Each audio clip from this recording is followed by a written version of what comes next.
Hello everyone, मैं हूं आप सबकी नितिका और आज मैं आपके लिए लेकर आई हूं एक ऐसा वीडियो जिसके अंदर हम क्या जानेंगे। हम जानेंगे कि क्या हमने सुना है, बचपन से सुना है, इवन बचपन में हमने लिखा भी है अपनी नोटबुक में काफी बार। क्या लिखा है? सुलेख जब हिंदी में किसी बच्चे को दिया जाता है तो उसमें सबसे आसान सुलेख क्या लिखा जाता है? एक लाइन जिसमें हम लिखते हैं कि कर्म ही पूजा है, कर्म, काम, कर्तव्य। तो उसको हम भूल गए हैं। भूल गए हैं का क्या मतलब है कि अब हमें क्या लगता है कि हम, जैसे मान लीजिए कि कोई स्टूडेंट कॉम्पिटिटिव एग्जाम की प्रिपरेशन कर रहा है, ठीक है, तो वो रोज क्या कर रहा है, जो भी अपना पेपर है उसका सिलेबस देख के उसके अकॉर्डिंग रीड कर रहा है, चीजों को पढ़ाई कर रहा है। लेकिन फिर क्या होता है, मान लीजिए कि आपको एग्जाम आपका 6 महीने या फिर 1 साल बाद है और उसके बीच में, उस दौरान आप क्या कर रहे हैं, प्रिपरेशन कर रहे हैं, उस चीज की तैयारी कर रहे हैं। लेकिन कहीं ना कहीं शुरू शुरू में जैसे ये होता है कि शुरू शुरू में हम बहुत ज्यादा क्या करेंगे, पढ़ाई करेंगे, हमें ये लगेगा कि हम कर लेंगे। तो वो 1 महीने, 2 महीने, 3 महीने, 4 महीने, कहीं ना कहीं बीच में ऐसा पॉइंट जरूर आएगा जिसमें हम थोड़े से डिस्ट्रैक्शन की तरफ दौड़ेंगे या फिर एकदम डिस्ट्रैक्ट होंगे। बीच में वो पीक पॉइंट जो ऐसा आएगा, जिन बच्चों का सिलेक्शन होता है, जो बच्चे सक्सेस की तरफ क्या करते हैं, उस सक्सेस को पा लेते हैं, वहां पहुंच जाते हैं, उनका एग्जाम क्लियर हो गया, कुछ हो गया, और आपको क्या लगता है कि मेरा नहीं हुआ, मैंने तो बहुत मेहनत करी थी, पढ़ाई भी करी थी, नहीं हुआ। लेकिन बीच में जो वो डिस्ट्रैक्शन थे, जिस बच्चे ने उस डिस्ट्रैक्शन को ओवरकम करके अपने आप को कंट्रोल में रखा, अपने माइंड को, अपने ब्रेन को कंट्रोल में रखा, क्योंकि आप सभी ने सुना है कि कर्तव्य, कर्म जो है वो हमें करना पड़ेगा बिना फल की चिंता करे, बिना सोचे उसके बारे में कि किस तरीके से हमें, हमारा क्या होगा, क्या मिलेगा, क्या नहीं होगा।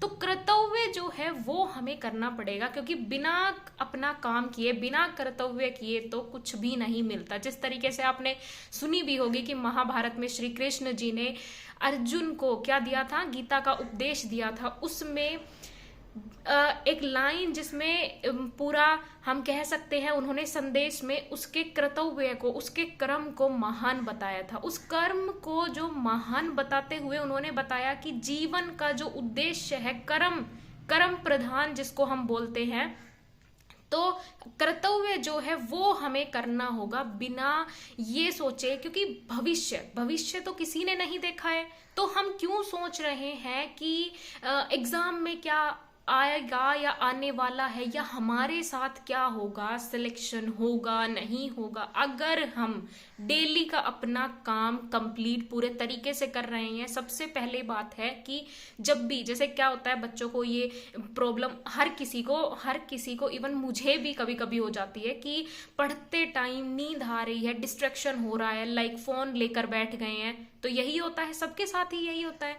लेकिन उसी टाइम तो हमें ये सोचना है, ये जानना है, उसी टाइम रख देना है फोन को, उसी टाइम हमें जो नींद आ रही है, या तो मुंह धो सकते हैं या फिर अपना जो नींद का वो करने के लिए ऐसे, क्योंकि लेट कर पढ़ेंगे तो फिर वही और ज्यादा नींद आएगी, कुर्सी पे बैठ जाएं। तो इसीलिए अपनी नींद को अपने कंट्रोल करना है, क्योंकि हमें पता है, आप ये जान लीजिए आज ही, या फिर आपने सुना भी होगा, पढ़ा भी है, बचपन से पढ़ते आ रहे हैं, लेकिन अभी उस चीज पर ध्यान नहीं है कि हमारे, क्या पढ़ते हैं हम, यही पढ़ते थे बचपन में कि हमारे शरीर में जो है 5 ज्ञानेंद्रियां हैं, इंद्रियों के बारे में पढ़ते थे। उससे भी बड़ा, इंद्रियों से भी बड़ा मन है।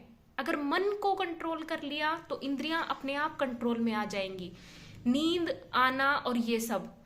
और फिर उसके बाद मन से भी बड़ी है बुद्धि, और यही बुद्धि हमें कर्तव्य, अपना कर्म, अपना काम करने के लिए हमें सफलता की ओर लेकर जाएगी। हमारी सफलता की जो पूंजी है वो हमारी बुद्धि बनेगी। और हम क्या बोलते हैं, कभी कभी क्या होता है कि हम बोलते हैं कि ये तो नील बच्चा है, इसको तो कुछ नहीं आता, इसमें तो दिमाग नहीं है, बुद्धि कमी है, इसमें दिमाग नहीं है, किसी को कुछ याद नहीं होता, कुछ आता नहीं है, या फिर कक्षा में सबसे कमजोर बच्चे को हम यही बोलते हैं कि इसमें तो दिमाग नाम की चीज नहीं है, यही करते हैं हम। तो बुद्धि जो है वो सबसे बड़ी है, और वही हमें इस्तेमाल करनी है अपने आप को सक्सेस की तरफ लेकर जाने के लिए, और वही हमारे सफलता की पूंजी बनेगी। तो हमें अपने कर्म को करना है, अपना काम कर रहे हैं, हमें उसको क्या समझना है, प्रायोरिटी देनी है अपने काम को, कि हम जो कर रहे हैं, जो भी हमारा सिलेबस है, पैटर्न है, जिस भी हिसाब से, जिस तरीके से हमें तैयारी करनी है। बहुत सारे कोचिंग इंस्टीट्यूट इस चीज़ की तैयारी करवाते हैं, जो भी आप पढ़ रहे हैं, कंटेंट बहुत पड़ा हुआ है, कंटेंट आपके पास भी बहुत है, बुक्स भी बहुत है, लेकिन करना किसको है? हमें। आप उन चीजों को वर्बली, यानी कि बुद्धि में, जैसे कि क्या होता है कि नोटबुक में लिखा हुआ तो बहुत है, बुक्स में भी लिखा हुआ बहुत है, लेकिन लिखा हुआ यानी कि ज्ञान की प्राप्ति जो है, सोचना किसको है? इस बुद्धि को, इस दिमाग को हमें। और ये जब तक नहीं होगा, जब तक हम उन बुक्स को रीड नहीं करेंगे, हम उन नोट्स को प्रिपेयर करके और अपना लर्न नहीं करेंगे, ये कभी नहीं होगा। और कोई भी सक्सेस यूं ही नहीं मिलती है, बिना कर्म किए नहीं मिलती है, नहीं होगा किसी का भी सिलेक्शन जब तक आप काम नहीं करेंगे, जब तक आपको चीजें पता नहीं होंगी, क्योंकि चीजें हमेशा माइंड में होनी चाहिए। बुक्स में लिखी हुई तो बहुत मिल जाएंगी, लेकिन हमें रोज कर्म करने की जरूरत है, अपना पढ़ाई का, क्योंकि जीवन का जो उद्देश्य है वो तभी जान पाएंगे जब हमारे पास ज्ञान की प्राप्ति होगी। ये सबसे इम्पोर्टेंट चीज हम कह सकते हैं कि हमारी लाइफ में है। सो आज का हमारा टॉपिक यही रहेगा कि कर्म ही पूजा है। जो हमने पढ़ा है, जो हमने सुना है, उन चीजों को जो हम बचपन से सुनते हुए आए हैं, उन चीजों को हमें भूलना नहीं है। वही चीजें हमारे लाइफ को जीने के लिए हमें क्या देती हैं? हमें मोटिवेशन देती हैं कि किस तरीके से हमें अपने आप को, अपनी लाइफ को किस तरीके से सक्सेस की तरफ लेकर जाना है। सो जुड़े रहिए नितिका के साथ। Thank you so much.